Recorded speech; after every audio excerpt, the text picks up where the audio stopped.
Hi, and welcome to another episode. I'm your host, Brian Mattocks. With me today is Susan Moeller with Tailwind.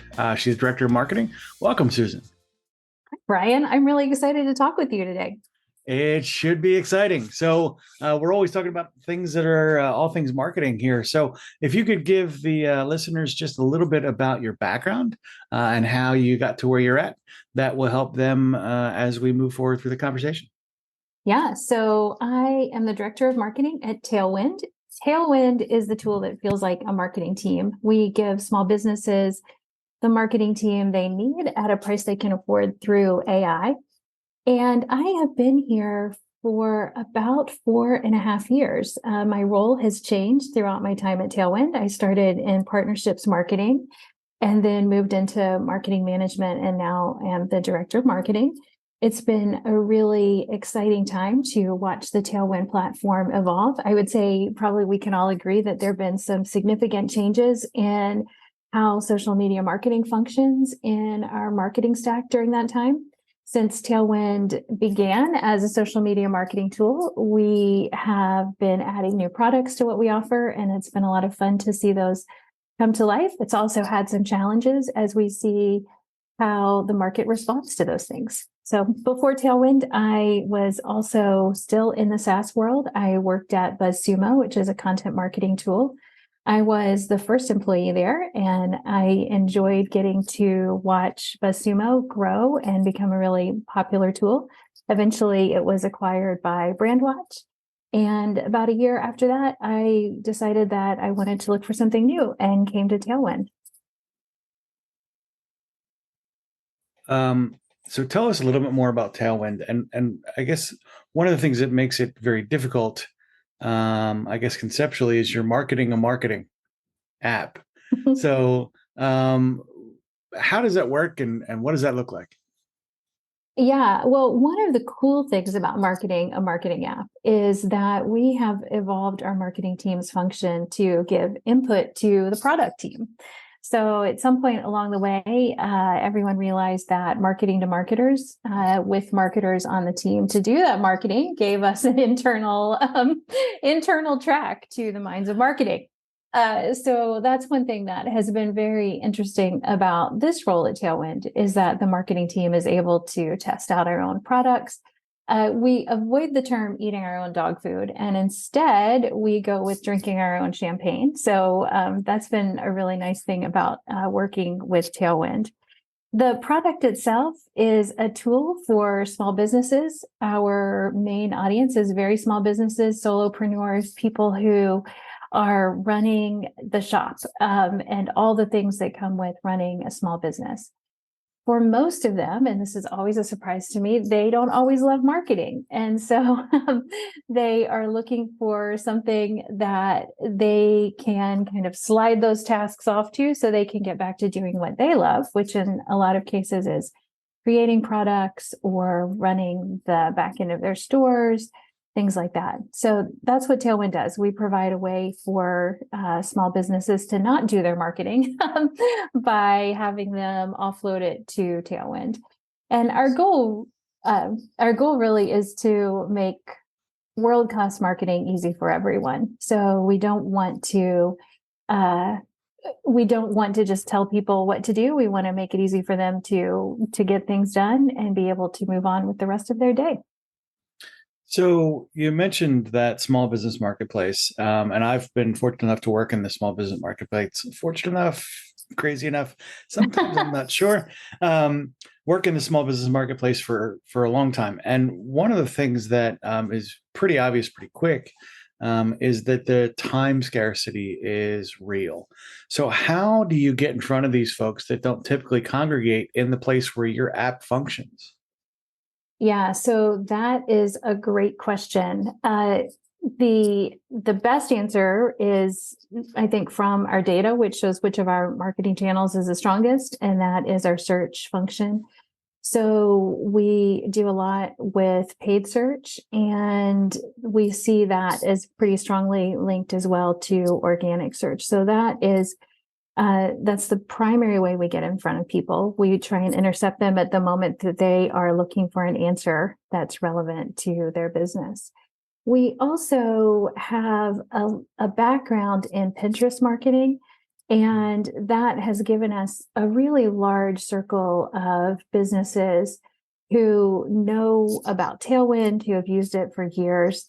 And so we work through word of mouth as well. We have an affiliate program, so we have people who are creating content in various niche audience areas talking about Tailwind.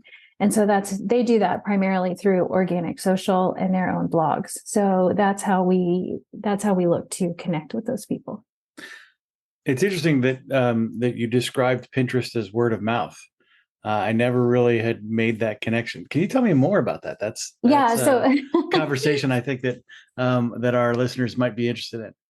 Yeah, so our strategy overall is word of mouth. Pinterest is a part of that. And we see Pinterest as a place where people come when they are looking for an answer on how to do something. When people come to Pinterest, they are oftentimes in an aspirational state of mind. They're looking for instructions, they're looking for information. So the word of mouth piece comes into play when we have others, affiliates, or people who are fans of Tailwind publishing on Pinterest how I saved this much time with Tailwind or how I did this with Tailwind. So that's how we do the word of mouth through Pinterest. Gotcha. So how does that different than things like reviews? How do you view that? How do you compartmentalize that when it comes to your approach to the market? Yeah, it's so interesting. It's a great question. So I see the review as the core message, and then I see Pinterest as one of many distribution channels that we can use for that. We have a pretty robust process for collecting reviews and testimonials. That's something that has been a priority for Tailwind. And it's something that we think is really good for everyone. One of the new parts of our platform that we've added over the last couple of years is called Copilot. It provides marketing plans for small businesses, and seeded throughout those marketing plans, which give people prompts and help them to complete the marketing, is this idea of begin gathering reviews, begin gathering testimonials.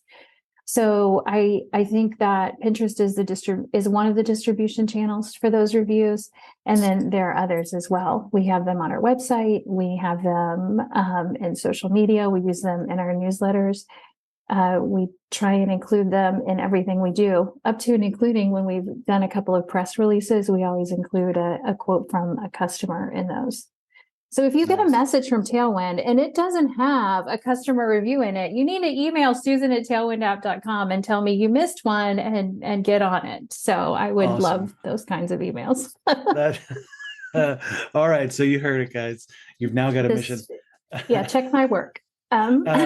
So one of the things then that naturally sort of comes up, I think, since you talked about the role of the search advertising and all of that, I have some natural questions, right? So first things first, how much of your market do you end up nurturing through your funnel?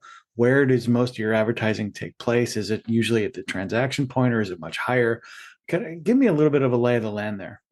Yeah, super question. So we look at search as top of funnel, and then we also have retargeting messages layered in there. We essentially have divided our search market into 3 geographical tiers, and for each for each tier, we have I call them stranger ads. So we're looking for very top of the funnel people who are searching for Tailwind, and then we have branded ads that are a little bit further down the funnel, and then we have our retargeting ads that are set up as well. We also look at organic social as really hitting the top of the funnel as well. One of the things that I would like to do is still kind of on my roadmap for the year, is to build out stronger funnels in our organic social ads. Right now, I think they are really looking at top of funnel engagement. It's been very fascinating to kind of watch the organic social advertising landscape emerge.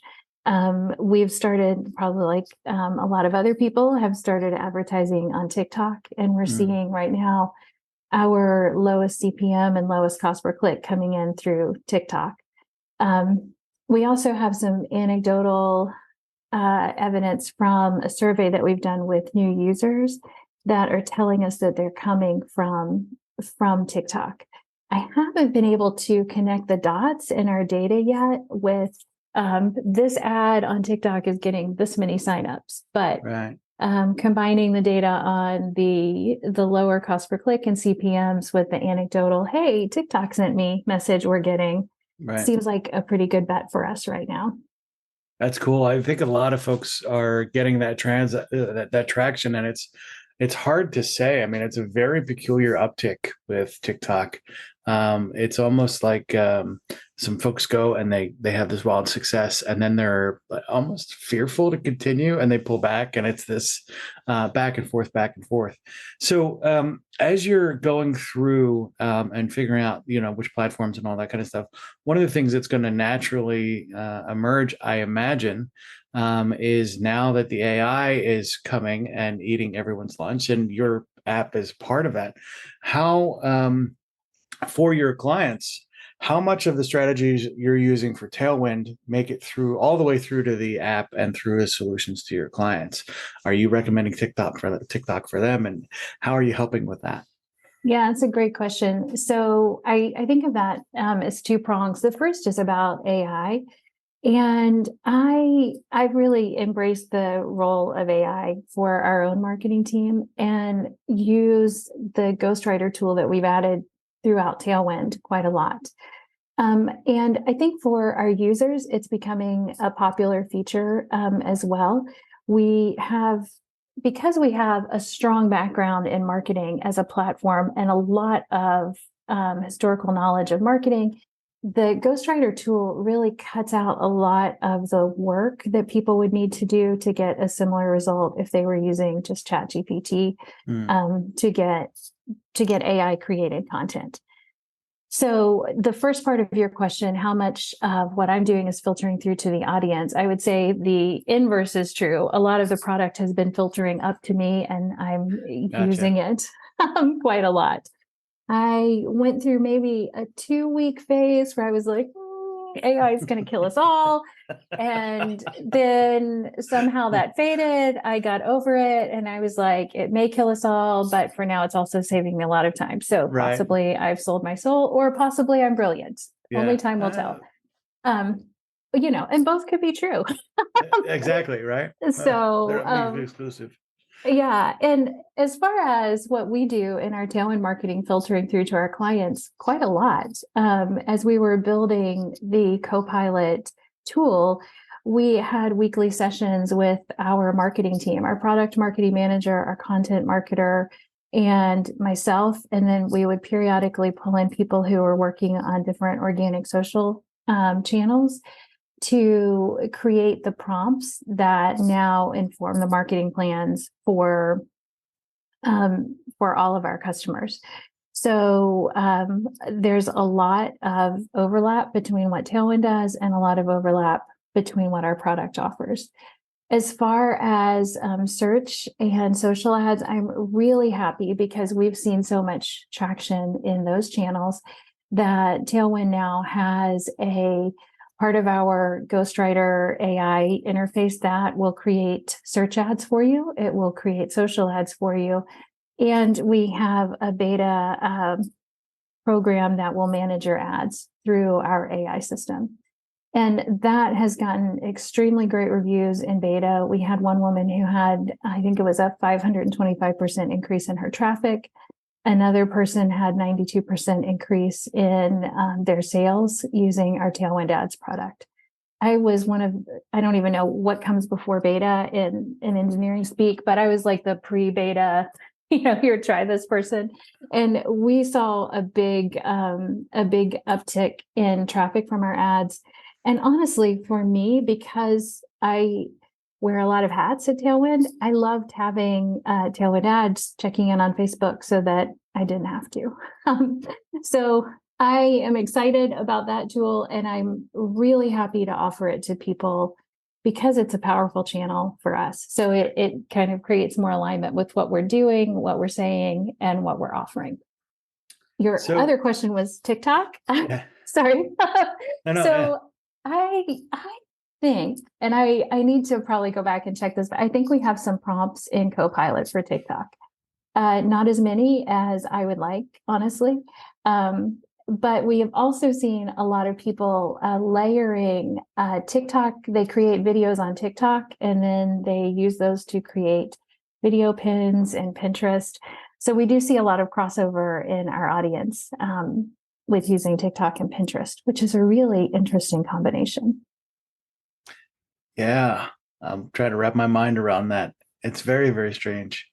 Yeah, Huh. I think the video pins on Pinterest are really great for engagement. Back when they were idea pins just a few months ago, that was kind of where people were seeing a lot of traction with their idea pins, was getting account engagement. So followers on Pinterest, which then can be converted into traffic through some of the other static pins that people publish. Gotcha. There are a good number of your clients, no doubt, or at least ideal clients potentially, that don't have a strong technical background. How are you, as a marketer, getting in front of them, and what are you doing to onboard them in a friendly way, I guess?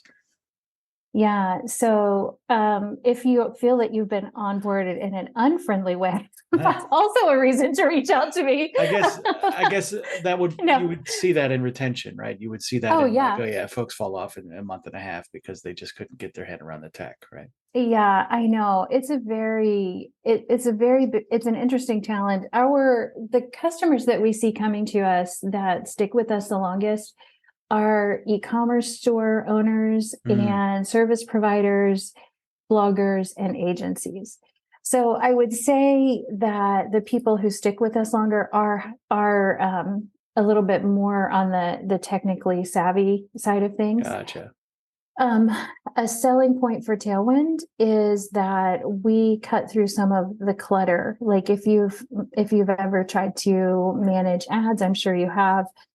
You go into the ads managers and there's just a lot of stuff coming at you all the time. I mean, I love working on Google search ads, and every so often I go in there and I'm like, who moved my cheese again? It's like it was here and now it's not. And let's not even talk about Meta. yeah, right. I'm like, you guys are doing an experiment again, and now my day is not going well. So the UI is just obnoxious. It's aggressively anti-consumer. Yeah, 2 weeks ago, Ads Manager moved.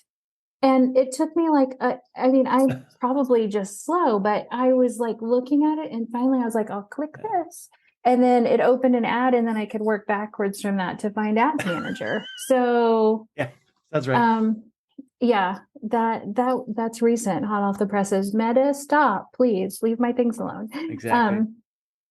Yeah, so I think that our best customers do have some technical background. And I think they also are like you and I and thinking, gosh, could this be easier? So that's one thing Tailwind is trying to do. Not sure if that got to the heart of your question or not. It's one of those, I've worked with the e-commerce space is a little bit, I guess the margins are thinner. I work a lot in the past personally with offline service-based businesses, your trades, professionals, that kind of stuff, insurance, real estate. So when you start talking to those folks, the needs profile changes significantly enough. It sounds like that you may not be working to reach those folks directly, but I'm not sure. So I guess this is a good chance as any. Tell us who's a good connection for you and how would they reach out? Yeah. And I think that's a great point about, we do have in our onboarding, we ask people if they have a brick and mortar store. I think people who offer a service like real estate would probably find a good home with Tailwind as well. They also have a pretty consistent need for fresh content. So great fits for us are e-commerce store owners, particularly if you have a team of less than 5. I think that's where we see our best retention coming from. We're happy if you want to come to Tailwind and you have a larger team, but typically we see smaller teams who really are looking for an all-in-one solution benefiting most from Tailwind. Another audience that is a great fit for us is people who are Pinterest marketers. And Pinterest is the first platform that Tailwind ever provided scheduling for. We're the number one Pinterest marketing tool out there. So if you have a Pinterest marketing component in your marketing channels, you're going to want to come to us like today, like right now. If you are looking for a friendly way to get into applying AI to your marketing, I think that our ghostwriter tool is a great way to get started. People love it for Pinterest titles, pin descriptions, email subject lines. I'm a fan of the 3-minute blog post. Seriously, it does a great job. So that's another group of people who I think could benefit by coming to Tailwind. If you got into AI in like late 2022 and learned to write 1,000 prompts to get everything you wanted, maybe not, but I don't think a lot of people did that. And so I think there are people who are wanting to build that into their stack now. Awesome. Awesome. And I guess as promised, right, in our prior conversation, one of my favorite questions, and this is super helpful for the folks listening, is in your journey to become the awesome marketing person you are now, what are the three biggest lessons you picked up in your travels? Yeah, so I love that question. I was thinking about it a good bit. The first one, and this is something that's been on my mind recently, is that there are always going to be marketing problems to solve. So we get paid because we solve marketing problems. I've noticed over the course of my career that sometimes there's this internal resistance or frustration when a problem comes up, and I'm like, oh, you know, that's just another thing I've got to fix or deal with. And I think that a good learning over the last several years has been to embrace those problems. That's what the gig is. And that's why we're here, because we like to solve these sorts of problems. Yeah, I think another one is that not everyone is a marketer. The Tailwind platform is designed to help small business owners who don't want to spend their time on marketing. I think that sometimes marketers are seen in the organization, or maybe just broadly, as having soft skills. Perhaps what we do is understood in the business as a whole. People think, oh, anyone can write a blog post or anyone can do an Instagram post. There might even be pressures on marketers right now because of the focus on AI generated text. Oh, why do we need you? We can just get this text written. But I think marketers have a unique set of skills. Being able to understand what a product is, decide what entire audiences of people who are different than you would find valuable in it, and then present it in a way that compels action is definitely something unique. So I used to be surprised that not everyone was a marketer. And now I'm like, no, this actually is, it's a skill that we have or that we cultivate. Right. And the third thing is just to enjoy the people that you work with. There are always going to be marketing problems, but I have across the board, like the marketers that I worked with so very well. My first boss at BuzzSumo, I'm having dinner with he and his wife in London in a couple of weeks when they're on vacation. And the people I work with at Tailwind are great. The business owners that we interact with as we gather those customer testimonials are really interesting people. And I just have so much respect for their knowledge and skills. So at the end of the day, I think enjoying the people that you're working with is a key to longevity in marketing. Yeah, I agree. I mean, for as much as we're a data-driven, in many ways, what feels like a science, the relationships are really where all the magic is anyway, because you have to be able to do that translation. So I love that third point. It's something that's easy to forget in the process, for sure. Yeah, we're people. And so I almost think the more people, and by people, I don't mean everyone's an extrovert, but I mean, we're in the business of understanding and communicating with people. So the more people that you can meet in the course of your career, spend time with and learn from, the better prepared you are for anything in marketing. And I think for me, you're probably having more fun as you do it. Absolutely.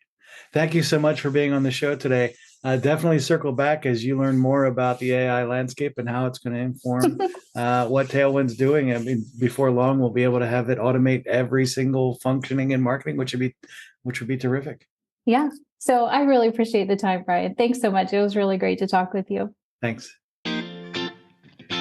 Thanks for listening to this episode of The Consulting Trap. If you have suggestions for future episodes or would like to be a guest on our show, please send me an email at brian@podcastchef.com. That's BRIAN at PODCASTCHEF.com. Before we go, we'd like to thank the sponsor of our show, Podcast Chef. Podcast Chef helps turn ordinary podcasting into a revenue-generating lead magnet for your consulting business. Our Podcasting Done For You service takes away the headache of starting up and running your own podcast. Reach out now to take advantage of our 30-day money-back guarantee. Visit us at podcastchef.com to find out how our team of experts can help you leverage podcasting to take your business to the next level.